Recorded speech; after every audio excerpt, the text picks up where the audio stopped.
Hello, my name is Elena Cruz, and I was a senior flight attendant for 12 years before I left aviation for good. What happened on Flight 582 from Sydney to Singapore is something I still can't fully explain. We were a crew of 7, flying a routine route we'd done hundreds of times. But that day, reality didn't behave the way it should have. It was the kind of morning that felt ordinary in every way, the kind that makes you forget how unpredictable flying can be. We took off from Sydney at 6:40 a.m. local time, a full flight bound for Singapore. Everything went according to routine: safety checks, briefings, takeoff smooth as silk. The sky was clear over most of the route, and I remember thinking how unusually calm it all felt. Even the passengers seemed subdued, lulled by the hum of the engines and soft cabin lighting. About 6 hours later, the captain's voice came over the intercom, announcing our descent into Singapore. I'd heard the same line hundreds of times, but something about it felt off. Maybe it was the way his voice cracked slightly, as if uncertain. Still, we prepared as usual. Seat belts were fastened, trays locked, and window shades lifted. As we broke through the clouds, I saw the glimmer of the Singapore coastline, lush green, then city lights, then the glistening blue of Changi's runways reflecting morning light. We touched down gently, the kind of landing every crew member appreciates. The passengers clapped, a rare thing these days, and a few kids in the back cheered. I remember turning to my fellow attendant, Aisha, and grinning. "Smooth as butter," I said. She laughed, unbuckling her harness. Everything felt real, too real. We taxied toward Gate C-17, where the jet bridge was already extended. I could see the ground crew through the small oval windows, waving us in. I swear, I caught the scent of orchids from the open-air vent, a signature of Changi's concourse gardens. The captain gave the all-clear to disarm doors, and we began the familiar routine, thanking passengers, guiding them off, answering questions about connecting flights. One woman asked me for directions to Terminal 3. Another smiled and said, "See you next time." I can still picture her face. When the last passenger deplaned, we started preparing the cabin for the next leg. Aisha went to check catering while I gathered the scattered headsets and magazines. The pilots came out, joking about how easy the flight had been. Everything was routine, mundane, comfortable, real. Then, things began to unravel. I was standing near the galley when the captain's phone buzzed. He frowned, reading something, then glanced toward the window. "That's strange," he muttered. I asked what was wrong, but he didn't answer right away. He walked to the front door, looked outside, and froze. When I joined him, I realized what had caught his attention. There was no ground crew, no baggage carts, no catering trucks. The jet bridge that had been attached minutes earlier was gone. The terminal windows, where I had just seen passengers waving goodbye, were now dark, like the airport was closed. A sharp chill went through me. "Where did everyone go?" I whispered. The captain stepped back into the cockpit, flicking on switches. A few seconds later, he looked up with disbelief. "Elena, we're still at cruising altitude." I laughed at first, thinking he was joking, but then he turned the main monitor toward me. The flight instruments showed 38,000 feet, 700 kilometers from Singapore. Time on the clock, 11:50, 2 a.m., exactly 1 hour before our supposed landing. My stomach dropped. "That can't be right," I said. We landed. The passengers got off. The interphone buzzed. Aisha's voice came through, trembling. "Elena, something's wrong. The catering truck isn't here. The doors won't open." I told her to stay calm, but even as I said it, I could feel my voice shaking.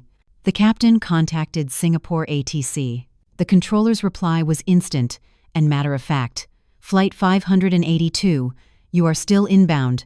Confirm level 380. He looked at me, eyes wide. "They think we're still in the air," he whispered. For the next several minutes, the cockpit was filled with tense chatter between the crew and ATC. Every system on the plane agreed with them. We were flying, not landed. Yet the memory of what had just happened was vivid and detailed. The smooth touchdown, the terminal smell, the passengers walking off. Each of us remembered it the same way. I tried to test myself, to see if it was some strange dream or collective mistake. I could recall textures, sounds, and even small details. The exact words of a passenger thanking me. The vibration under my feet when the wheels hit the runway. The temperature difference when the cabin door opened. Too many details for a dream. After what felt like hours, the captain told us to remain calm and resume normal duties. The passengers were still asleep or watching movies, oblivious to what had just happened. We decided to say nothing. But every one of us in the crew felt the same growing unease, the sense that we had lived a moment that no longer existed. When we finally landed again, everything matched what we remembered. Same gate, same ground crew, same faint floral scent. Passengers stretched, smiled, and gathered their belongings as if it were the first time. One of them, the woman I'd spoken to earlier, asked me, "Which terminal is for connecting flights to Tokyo?" The same question, same tone, same words. I stared at her for a long moment, unable to answer. My throat tightened, and I could feel my hands trembling. Ayesha grabbed my arm gently and whispered, "We've done this before." Later, when I tried to explain it, I realized that words couldn't capture how real the first landing felt. It wasn't a vision or a hallucination. It was an experience we all shared, down to the smallest physical details. Every crew member could describe the same gate, the same people, even the same smell in the air. After the passengers disembarked for the second time, we stayed on the plane for hours while aviation authorities inspected everything: logs, data, and communications. The black box showed a single landing. ATC had no record of any earlier contact. No ground crew member remembered us arriving before that time. Yet, when they checked my handwritten notes from service, I had already logged the first landing, complete with time, gate number, and crew initials. To this day, I don't know what happened during those missing hours. Maybe it was some glitch in perception, or time, or something we don't have a word for yet. But I know what I saw, what I felt, and what I lived. We did land that first time. And sometimes, when I close my eyes, I still hear the thud of the wheels touching the runway, the first landing that officially never happened. The confusion began right after we realized something wasn't right with the landing. Once the captain confirmed through the instruments that we were still mid-air, an eerie silence spread through the cabin crew. We all felt the same pressure in our chests, a mix of disbelief and fear, but we couldn't show it. There were over 200 passengers on board, and none of them could suspect that their crew was no longer sure where, or even when, they were. The captain tried to keep his voice calm when he contacted Singapore Air Traffic Control again. The controller repeated, without hesitation, "Flight 582, you are still inbound. Estimated arrival in 1 hour and 20 minutes. His tone was routine, almost bored, as if nothing unusual had happened. But inside our aircraft, time itself felt distorted. I remember looking out the window and seeing clouds rolling past, sunlight flickering across the wing. Everything looked perfectly normal. Yet a moment ago, I was sure I had been walking through Gate C-17 at Changi. The instruments didn't lie. Fuel levels, altitude, and airspeed all indicated that we had never landed. But our memories disagreed. We were certain we had completed the descent, touched down, and even spoken to passengers after arrival. It wasn't a vague impression. It was crystal clear, as if it had just happened. Aisha, standing near the galley, whispered, "Elena, my watch still shows the time from the landing. I never reset it." Her watch read 12:47 p.m., the exact time we'd logged our supposed touchdown. The plane's clock showed 11:26 a.m. One of the younger attendants, Mark, couldn't handle the tension.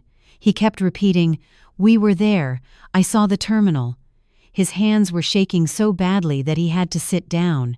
The captain ordered everyone to focus on duties, keep calm, and trust the instruments. But his voice cracked slightly on the last words. Over the intercom, he announced to the passengers that we were cruising smoothly and expected to land on schedule.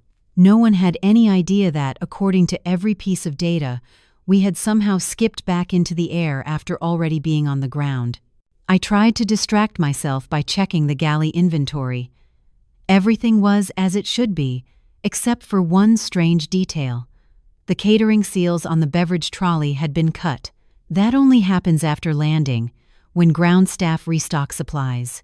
But according to the records, we hadn't landed yet. When I told the captain, he stared at the seal for a long time before saying quietly, "Document it, but don't say a word." As the hours dragged on, the tension built. The horizon outside remained constant, sun glaring through the same cloud patterns we'd seen earlier. It was as if time had folded onto itself. At one point, the first officer muttered, "It feels like we're flying inside a loop." Then, things grew stranger. About 40 minutes before our actual landing, the intercom suddenly came to life. A soft crackle, followed by a distorted voice, calm, distant, familiar.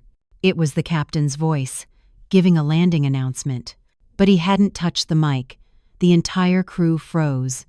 His real self was right there, sitting silently in the cockpit. We all heard it. "Ladies and gentlemen, welcome to Singapore. Local time is 12:47. Thank you for flying with us." The same words he'd said earlier. Every syllable matched. Aisha's eyes filled with tears. "That's what you said," she whispered, when we landed the first time. The recording cut off abruptly, followed by static. The captain checked the PA system, but no trace of the message existed in the logs. The first officer turned pale and said, "Sir, that was your voice from wherever we were." No one spoke after that. When we finally descended toward Singapore, again, the air felt heavier. The city came into view just as before. The same coastline, the same light. Every instinct in me screamed that this had already happened. I could even predict the little bumps during final approach. When the wheels touched down, my heart jumped. It was the same soft landing, the same passengers clapping, the same gate number blinking on the monitor, C-17. But this time something was off. As we taxied, I noticed a ground crew member staring at us like he was seeing a ghost. Later, we found out why. He claimed he'd seen our flight appear twice on the radar that day. The first time for less than a minute, then vanish completely. After we parked, the captain ordered everyone to remain on board while he contacted operations. The tower confirmed our arrival at 12:47 p.m., exactly as before. But when they checked earlier radar records, there was no sign of any previous landing attempt. Our first arrival simply didn't exist. As the crew sat there, drained and silent, a deep dread settled over us.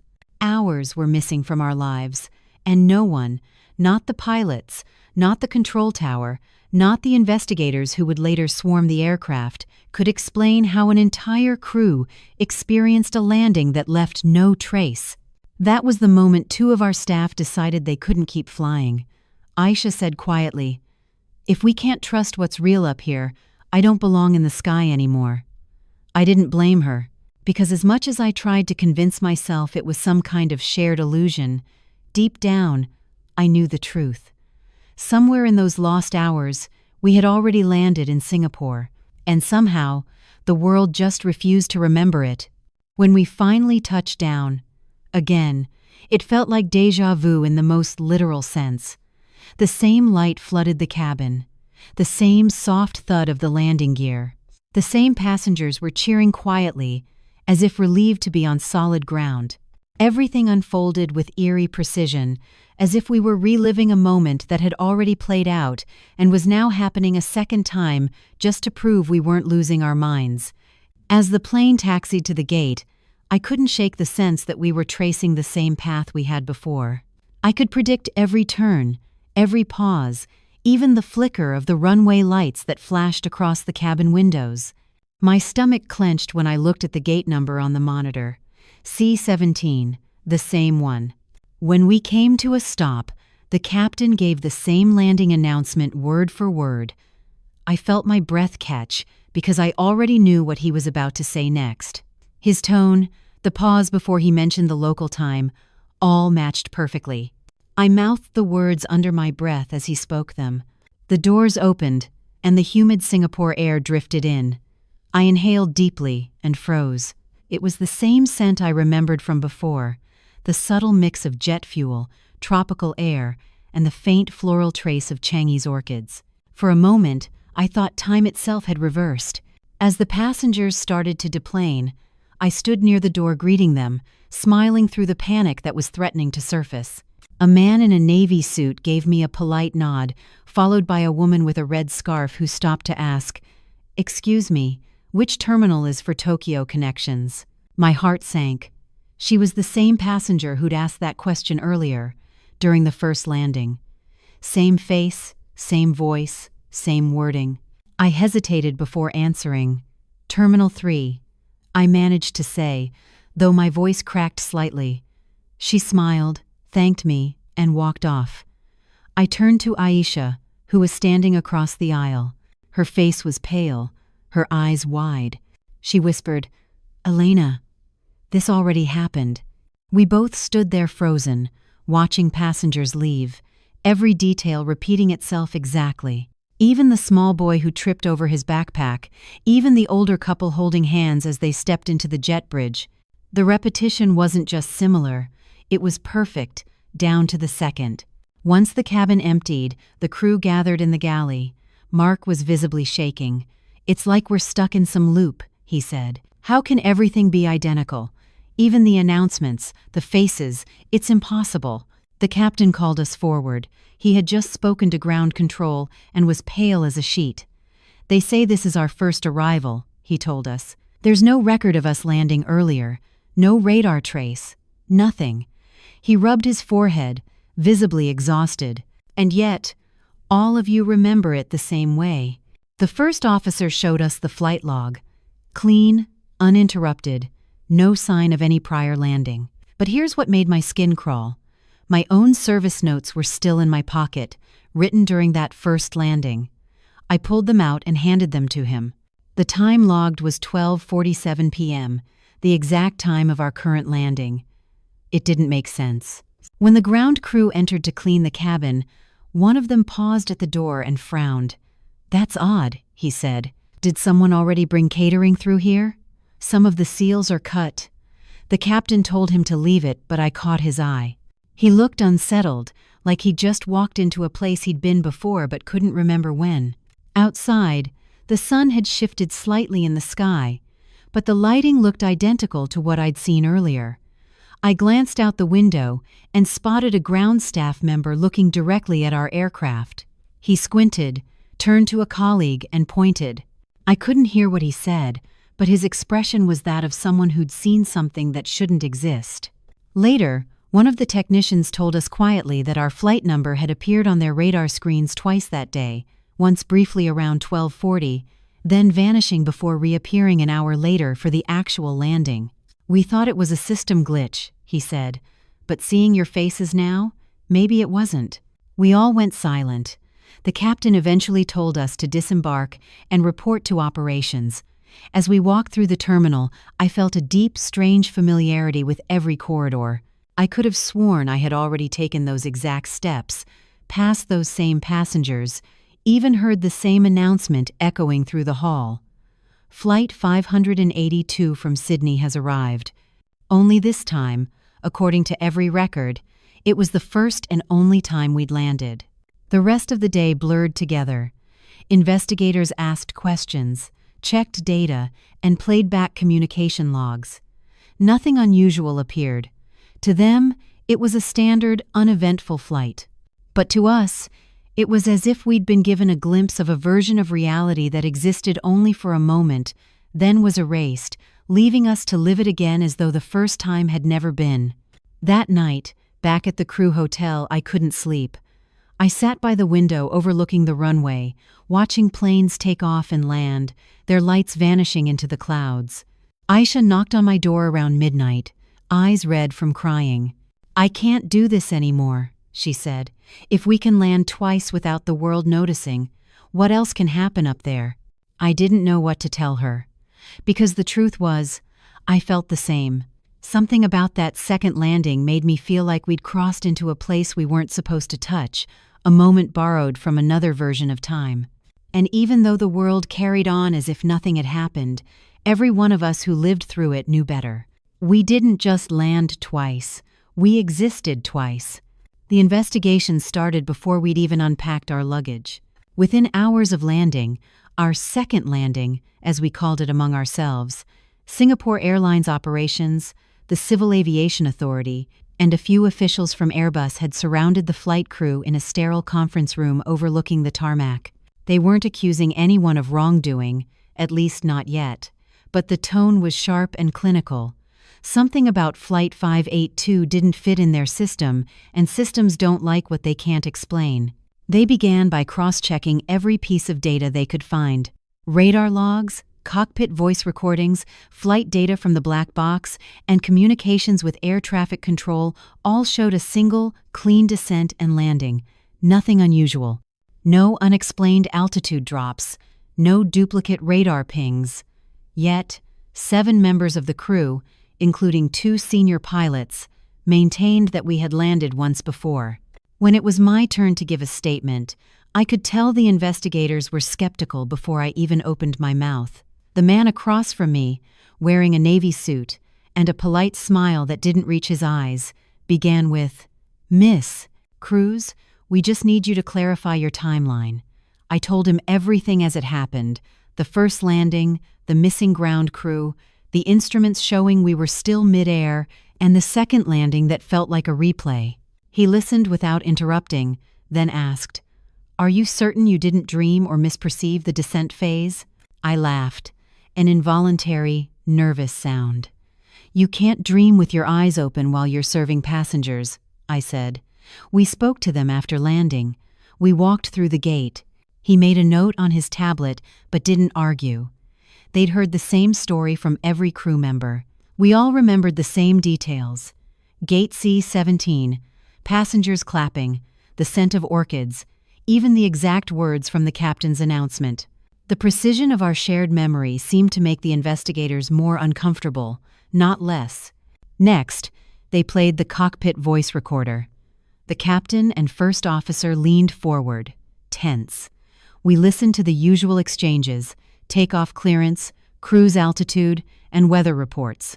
Then came the final descent, the landing checklist, and touchdown. Everything sounded routine, but when it reached the supposed time of our first landing, the recording kept going. No sign of an earlier approach. It was as if the first landing had been erased from reality. When I mentioned that we'd heard the captain's voice come over the intercom, an identical announcement long before we actually landed, they reviewed the system logs. There was no trace of any message broadcast at that time, yet all 7 of us heard it. They checked the airport CCTV next. We waited in silence as a technician scrubbed through hours of footage from the gate area. At 12:47 p.m., our plane rolled into view for the first time. No earlier arrival. But when he froze the frame, something strange caught my eye. For just a second, a faint blur appeared in the background, a duplicate tail fin overlapping ours, then vanishing. The technician frowned and said it was likely a rendering glitch in the feed. Still, I saw the way he avoided meeting our eyes afterward. The longer the investigation went on, the more contradictions surfaced. My handwritten service log still included the first landing time. Aisha's wristwatch had jumped forward by an hour that no one could account for. One of the passengers, an engineer named Tom Benson, later emailed the airline claiming he remembered hearing the same landing announcement twice, though he brushed it off as fatigue. The airline never responded to his message. After 3 days, the inquiry ended quietly. The official statement described the event as a minor discrepancy in timekeeping and perception during final approach. They did not explain the overlapping memories or data inconsistencies. In private, one investigator admitted to me that a radar technician had seen Flight 582 appear on their screens twice within 40 minutes, but he'd been instructed not to include that in the report. "Too many eyes on this," he said. "Better to call it an anomaly." Back at the crew hotel, we tried to act normal. but the atmosphere had changed. We moved through our routines like sleepwalkers, always second-guessing what was real. Aisha started having nightmares about circling endlessly over the city, never allowed to land. Mark couldn't stop checking the flight tracker on his phone, convinced he'd one day see our plane appear twice again. I tried to stay composed, but little things kept haunting me. When I unpacked my bag, I found a Changi airport customs slip dated the same day, stamped 2 hours before our real arrival. I had no memory of receiving it. I showed it to the captain. He stared at it for a long time before saying, "Don't show this to anyone else. Just keep it." His voice was quiet, heavy with something between fear and resignation. Weeks later, a private meeting was called at the airline's Sydney headquarters. 2 officials thanked us for our professional handling of the incident, but advised against further speculation. They told us to treat it as a data misalignment between onboard systems and ground tracking, an explanation that satisfied no one. But what unsettled me most was what happened after the meeting. As we left, I overheard one of the airline managers whisper to another, "It's not the first time this has happened, just the first time with a full crew, remembering." I stopped walking. I wanted to ask what he meant, but the look on his face when he saw me listening told me not to. That night, I booked myself a one-way ticket home. I couldn't shake the feeling that we had touched something we weren't supposed to, some hidden flaw in the fabric of time or consciousness that aviation brushed too close to. The official investigation may have gone nowhere, but for those of us on Flight 582, it didn't end there. We carried the mystery inside us, an unspoken memory of 2 landings, one erased from history, the other still echoing in our minds. In the weeks after the investigation closed, the crew tried to move on, but the incident stayed with us like a weight we couldn't put down. The airline classified the event as a non-critical anomaly and ordered us not to speak publicly about it. They grounded the captain for evaluation, reassigned Aisha to short-haul domestic flights, and offered the rest of us optional leave to recover from stress. But we all knew what they were really doing, quietly burying what couldn't be explained. The nightmares started soon after. For me, they always began the same way. The hum of the engines, the faint glow of the seatbelt signs, the captain's voice saying, "Ladies and gentlemen, welcome to Singapore." Then I'd look out the window and see not one, but 2 Changi airports beneath us, both identical, both waiting for us to land. Each time, the dream ended before the wheels touched down. I'd wake up drenched in sweat, half expecting to still be inside the cabin. Aisha didn't fare much better. She stopped answering calls from the airline, ignored messages from crew friends, and eventually resigned altogether. The last time we spoke, her voice was fragile. "Elena, I keep feeling like I'm still up there," she said, "like we never really landed." She moved to Melbourne a month later and refused to fly again, not even as a passenger. Mark followed soon after. The kid had been one of the most enthusiastic flight attendants I'd ever met, always volunteering for long routes. But after Flight 582, something in him changed. He couldn't look out of the plane windows anymore. He once told me that during a layover in Hong Kong, he caught a reflection of himself in a terminal window, and for a split second, he swore he saw himself walking behind his own reflection. He quit aviation 2 weeks later. The captain, however, tried to fight it. He returned to duty after a month of mandatory evaluations, determined to treat what happened as a psychological glitch. He even joked about writing a book one day. But during a night flight to Osaka, he reportedly froze mid-command and said quietly to his first officer, "Didn't we already land here?" They grounded him for good after that. As for me, I stayed longer than I should have. I told myself I could handle it, that maybe flying again would make the fear fade. But every time we began our descent, I felt that same quiet dread. The same feeling of approaching something I'd already lived once before. I started noticing strange coincidences too, tiny repetitions that felt like echoes of that day. Passengers are asking the same questions. A child humming the same tune on different flights. And once, A catering truck at Changi with the same serial number as the one from that impossible landing. It wasn't until 6 months later, on a flight to Kuala Lumpur, that I realized I couldn't keep doing it. As the plane broke through the clouds and the city came into view, a wave of panic hit me so strong I couldn't breathe. The skyline looked too familiar, like the same frame of a film looping again. I stepped off that flight, walked straight into my manager's office, and handed in my resignation. They didn't seem surprised. Maybe they'd been expecting it. Maybe they'd seen it happen before. I left aviation quietly. No farewell party, no uniform return ceremony, nothing. Just a short statement, personal reasons.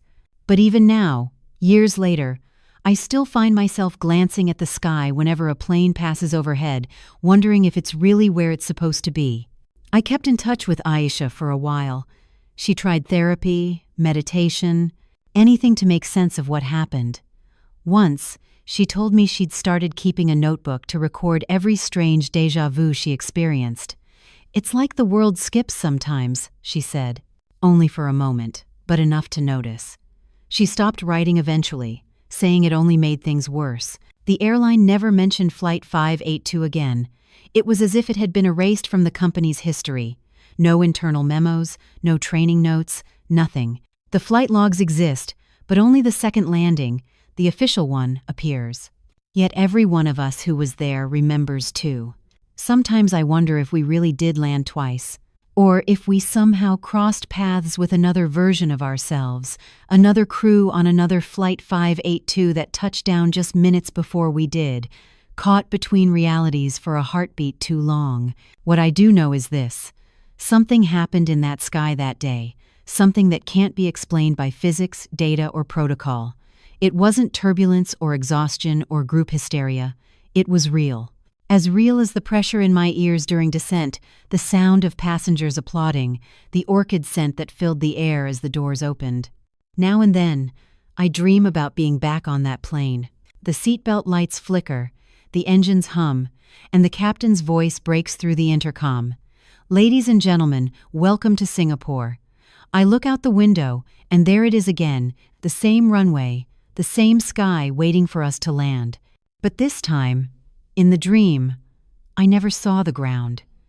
The plane keeps descending, softly, endlessly, into the same moment that never ends. Years have passed since Flight 582, but I still think about it every single day. What happened up there changed more than just our careers. It changed how we understood time, memory, and reality itself. On paper, it was just another Sydney-Singapore route, completed safely and on schedule. But for those of us who lived it, there were two arrivals, one that the world remembers and one that only we do. I've often tried to explain it rationally. Maybe it was exhaustion, maybe a misfiring of the brain under cabin pressure, but logic never fits the memories. Too many small, impossible details remain: the sound of the landing gear, the smell of the air, the passengers' voices, the timestamp in my notes, details that don't vanish just because someone calls them a discrepancy. The others have all scattered. Aisha found peace in teaching ground safety courses, though she refuses to talk about that flight. Mark moved inland and works in logistics, far from any airport. The captain lives quietly near the coast, no longer flying but still watching the skies, like a man looking for something he lost. We don't stay in touch anymore, but I know none of us truly let it go. As for me, I left aviation behind, but sometimes, when I'm at an airport, I'll pause by a window and watch a plane glide in. There's a moment just before touchdown when everything seems to pause, the world holding its breath. In that silence, I feel it again, that faint tug of familiarity, that whisper of a memory I can't explain. People often say flying teaches you to trust the instruments, not your instincts. But after that day, I learned the opposite. Because instruments can record what's measurable, but they can't record what's real. Flight 582 landed once, according to every log, radar, and report. But I was there. And I know we landed twice.